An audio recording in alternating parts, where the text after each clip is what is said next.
team synchronization is another business practice that is very common, um, but commonly misunderstood, and that can also be utilized across the industries.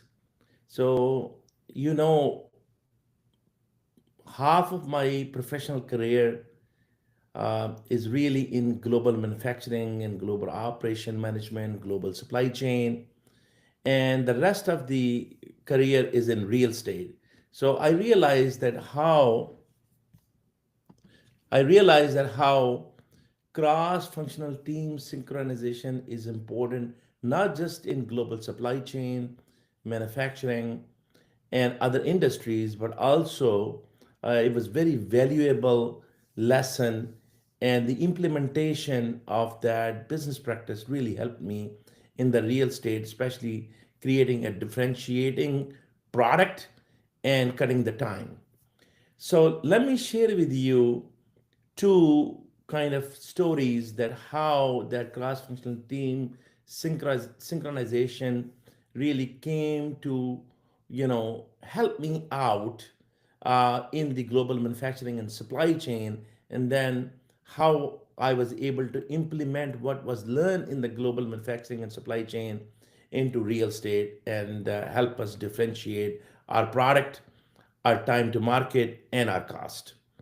So, in my global manufacturing supply chain days, of course, I'm dealing with, factories and suppliers and third-party manufacturers from China to Europe to, of course, all across Asia, and then Latin America, and of course, all America.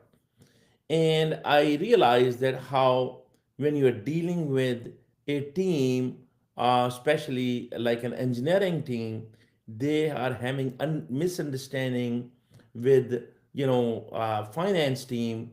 Our finance team is in lack of communication with the supply chain team, and then there is really a major disconnect between one echelon to another echelon.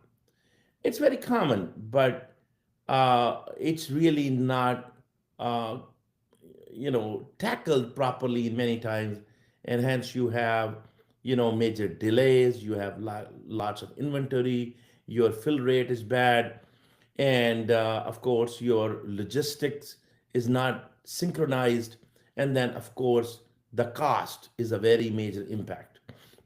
So what we did is basically I realized that not only they're not sitting in the team, but different team members, from finance to engineering to project management and product development, and especially the sales team, they are not understanding. The lingo is different, and hence they are not understanding. So it's first of all, it's very important to understand in the company there is a front end of the company and there is a back end of the company, and then of course is the middle layer. So let's define sales team as at the front end, purchasing team at the back end, and then you have the operation in the middle. So lots of time, front end teams who are dealing with the customer, they're the one who are booking the orders, and they really know the best the product specification or the promises they have sold in terms of what is the product specification, how many different pieces will be delivered in what time frame, and what will be really the price they're selling in. It's important to know that what we are promising to the customer and then what we're getting from the suppliers, and it has to be all synchronized and communicated. So first of all, I basically coined this term front to back communication. Front to back communication. What it means is whatever is communicated to the sales team, that has to be communicated all the way to the back end to the purchasing and supply chain teams. So, how did we do that? Is basically, first of all, I realized that what are the pain points, and we documented those pain points into the case studies. So, instead of using Harvard Business case studies, which are very good, but they are very, I would say, unspecific and general in nature that might not be understood to a team on the in China, a team in India, a team in Europe, or especially those team members who may not even have that kind of education. And because sometimes these studies are very philosophical in nature and they're written in like 20, 30 pages. So I really came up with the idea that what I should do is really document the case studies, the inefficiencies into case studies, and then see that how that inefficiency got resolved. And then that really become a case study. So I documented hundreds of those case studies, and each case studies was summarized in one slide, single page. So basically, the problem was really defined in two sentences, and then what was the core issue and how we resolved the issue, and then what was the result in terms of dollars, in terms of time, in terms of customer satisfaction, and what have you. So when I documented all those case studies, basically, then I said it will be very beneficial if we really put together cross-functional teams. So I took somebody from operation, I took somebody from engineering, I took somebody from project management, I took somebody from sales, and then of course I took somebody from purchasing and logistics and supply chain. So I sat them in one room and I asked them, do you really know on this product or on this project, what is the customer commitment? So the customer commitment, first of all, was not understood all the way to the supply chain. And now, we basically clarify the customer commitment. And then after clarifying the customer commitment, we said, okay, let's map it out all the way to the back end and let's see what are the suppliers commitment. And then we, of course, you're not going to believe it, we ran certain focus group. And in certain focus group we had, okay, all right, now this our focus is really to reduce the fill rate. Sometime we had the focus to improve the cash flow. So let's suppose if you are giving 90 days commitment to your customer, means they will pay you in 90 days, but you're paying to your supplier in 60 days, then you have a 30 days of negative cash flow right there. Then I didn't even add the operation time. Of course, when the inventory is going to come, raw material is going to come, it's going to take time to convert into a product. Let's say the the raw material comes and it takes 30 days to convert into a product. That's another 30 days. And then now if you're going to get paid, you're going to deliver and get paid in 90 days from a customer, then and if you have only 60 days commitment from your supplier, then you have a 60 days of hole in your cash flow. So, and then it means you have to pay interest to the bank or you have to arrange that cash. So by mapping this out, we were able to bring positive cash flow instead of negative cash flow. So we realized that first of all, we need to tighten our commitment to the to the customer, because salespeople were just giving because they're hero when they bring in business, when they book the business. Very seldom they are asked what is the net terms. So now and then more unlikely that those terms are communicated all the way to the back end. So if the sales team have to give more than 15 days of terms, like 30-day terms or 45-day terms or 60-day terms at the front end, that need to be communicated all the way to other echelon in the company and then outside the company. So then we ran a campaign that we are going to turn our negative cash flow into positive cash flow. So we actually first of all communicated. If you don't communicate, you do not create a mandate. So you need to create a mandate that we have given 45 days terms to our customer, and it takes us 15 days to convert raw material into a product, and then it takes another 10 days in the supply chain. So hence you have about 70 days cash tied up. So now you need to make sure that you have 90-day terms from your supplier. Now you got 20 days of positive cash flow. So that campaign really was very, very successful. How did it happen? It first happened with the communication, understanding front end and back end, and then it's turning that communication, executing that communication through that, the focus group we created, and we made sure that all those commitments are from front to back aligned. That's called front to back alignment. So first front to back communication, then front to back alignment, and then that became a case study.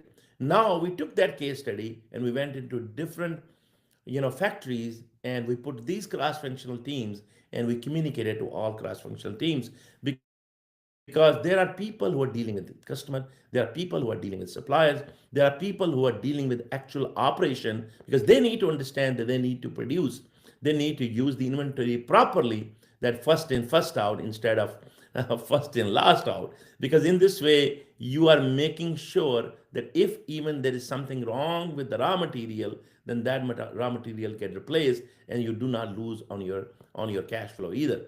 So these were all those things we were able to do through cross functional team alignment and communication. So that was the best practice, uh, you know and then with that best practice we created a 5-day training workshop. So we said, okay, now we know these case studies, but not everybody in the company has 10,000 employees or 20,000, 100,000 employees. Then of course, if it's a small company, 5 people company, it's easy to communicate. But as the companies get bigger, these communications don't become that easy, and then people start writing their processes and best business practices, and then they don't get communicated. So the best thing was that you first summarize these success stories, and or even the problems, and then you basically put the cross-functional team in a room, and for 3 days we were training them, learning from their problems, and then sharing case studies and developing new case studies, and hence developing new problems, and then developing the group who would turn those problems into opportunities. So I sat down with them. I went across the globe, sat down with cross-functional teams, and then we had suppliers lined up for the 2 days. So 3 days of internal meetings and understanding the problem and taking the challenge, and then 2 days of actual implementation. And we were able to map that out and execute, not just learn or educate people, but also execute and get the results and commitments in the other 2 days. So that's really motivated people, that it's not just a theory, but it's actually a practice that could be implemented right away. So these were really, my success stories in the manufacturing industry in this global supply chain. So then, when I started the real estate business, and I have shared that before, that I studied 100 different businesses, and I found at that time in my life that the real estate was really the best. But again, real estate business, it has different value chain, it has a different mindset, even people have different education level. So you cannot just take a cookie cutter approach of taking those case studies, taking those business cases, taking those success stories, and just write a book and just send it, or write a policies book, processes book, and just implement it. That doesn't work, because the culture is very different in real estate versus in supply chain and manufacturing. you know so basically, I give you a story from the real estate, a small, even small company. When I started, that I realized that people who do the site development work, they do not communicate well with the people who do the foundation work, people who do the framing, people who do actually, finish work. So we made sure that we communicate between these cross-functional teams. Like for example, if you take the site development company, and you take foundation company, if if the site development people do not understand that what will be the what will be the area of opportunity with the communication. That really basically the communication is that, okay, here is the architecture plan, here is the structural plan, and let's go and build that foundation. But if the site development team has not communicated well with the foundation team, then they basically will have a misalignment. They will not be able to understand that what will be the future of that structure. So so we made sure that we actually have that communication. And there are always many different ways to do a job. You could develop a site one way or the other way, or you can just really build this structure with the different raw material and different methodologies. So it's important that you put them together and they synchronize with each other, that what's going to be their methodology. And that really helped me improve the mistakes, improve the construction time, and of course minimize the cost. Can you imagine how costly that foundation change would be if the site development company and the foundation company, because these are two separate companies, usually people use third party vendors for that. They both have their own plan, but they can actually follow their plan. But there is a lot of interdependencies between the site, how the site is developed, versus the foundation. The plans are correct, but how plans are understood, and how they really have the dependencies on each other. And if that is communicated well between these two companies, and they have the same methodology, if they follow the same methodology, then you have less mistakes. But if the mistakes happen, those mistakes are very, very costly mistakes. They cost hundreds and thousands of dollars.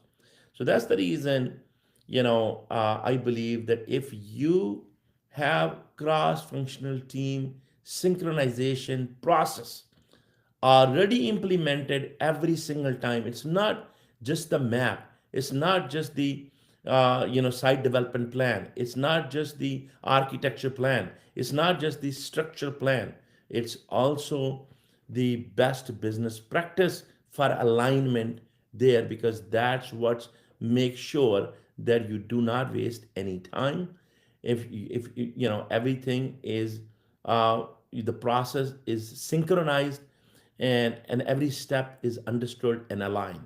And if that happens, what happens is your time to deliver a building is much different than if the process was not aligned between different third party vendors or different even teams. It could be internal teams or external teams.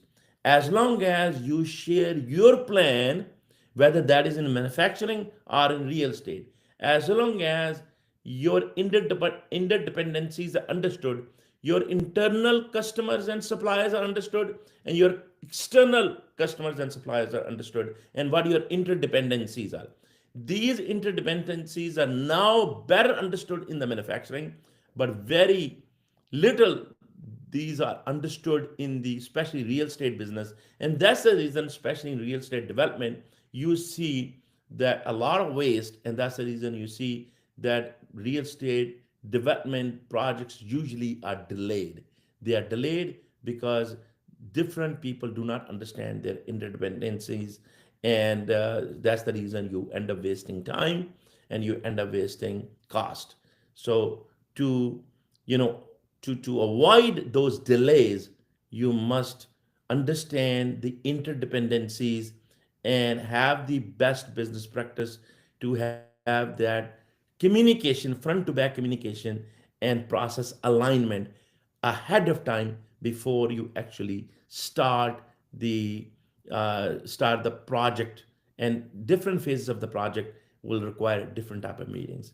So I think we will continue talking about different best business practices, learn from one industry, which may not be common in the other industry, and applying into different industry.